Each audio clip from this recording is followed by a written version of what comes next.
И викам, мъж ли си, бе? Викам, аз ми е удобно, извади тя пари си плати па, като трябва. Обаче такъв е мъж.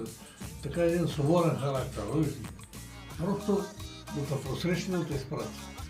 Легионер, бе. Легионер бил. С тази някакви специалности ги татуирали, да се задават легионерите, кои са. Ма то беше в Белене, защото го дадаха цял филм за Ти него. го обвинявай, че срещал фабрикантите по моста, че ги... Да, какво правил, там ги закачал.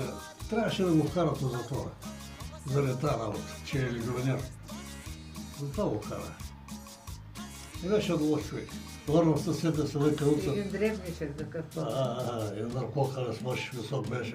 Като го даваха по телевизията, дребничък. бе. На старини това. Някакъв кокалес.